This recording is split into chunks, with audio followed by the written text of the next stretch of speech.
ইসরায়েলের কথায় ইরানের পরমাণু স্থাপনার উপরে হঠাৎ হামলা করেছিল যুক্তরাষ্ট্র। হামলার পর ট্রাম্প বেশ খুশি হয়েই ঘোষণা দিয়েছিলেন যে ইরানের পরমাণু স্থাপনা তারা গুড়িয়ে দিয়েছে। এমনকি ট্রাম্পের বন্ধু নেতানিয়াহু তাদের দুই দেশের পথের কাঁটা দূর করার জন্য ট্রাম্পকে ধন্যবাদও দিয়েছিলেন। কিন্তু আসলেই কি তারা ইরানের পরমাণু স্থাপনা ধ্বংস করতে পেরেছিল? উত্তরটা ইতোমধ্যেই সবাই জানেন। ইরানের সুরক্ষিত পারমাণবিক স্থাপনার তেমন কোনো ক্ষতি তো হয়নি। উল্টো ইরানের কাছে সরাসরি হেরে যাওয়ার ভয়ে ট্রাম্প যুদ্ধবিরতির ঘোষণা করে বাঁচিয়ে নেয় ইসরায়েলকে।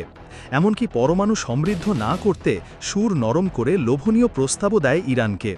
তবে মজার ব্যাপার হলো, এবার ট্রাম্পের লোভনীয় প্রস্তাবের তোয়াক্কা না করেই নাকি গোপনে কয়েক মাসের মধ্যেই ইউরেনিয়াম সমৃদ্ধ করে পারমাণবিক বোমা বানাতে চলেছে আয়াতুল্লাহ খামেনির বাহিনী। আর ট্রাম্পের ভয় সেখানেই। এবার কি তবে ইরানের পারমাণবিক শক্তির কাছেই হার মানতে চলেছেন ডোনাল্ড ট্রাম্প? ট্রাম্পের হামলার পর নতুন উদ্যমে পরমাণু কার্যক্রম শুরু করছে ইরান, এমন তথ্যই জানিয়েছে জাতিসংঘের আণবিক শক্তি সংস্থা IAEA। CBS নিউজকে দেয়া এক সাক্ষাৎকারে সংস্থাটির প্রধান রাফায়েল গ্রোসি বলেন, হামলায় ইরানের বেশ কয়েকটি পারমাণবিক স্থাপনায় কিছুটা ক্ষতি হয়েছে ঠিকই, কিন্তু পুরোপুরি ধ্বংস হয়নি।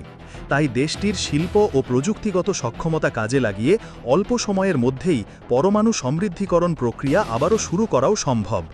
রসি আরও বলেন, হামলার অনেক আগেই ইরান প্রায় 400 কেজি বা 60% ইউরেনিয়াম সরিয়ে নিয়েছে বলে ধারণা করা হচ্ছে।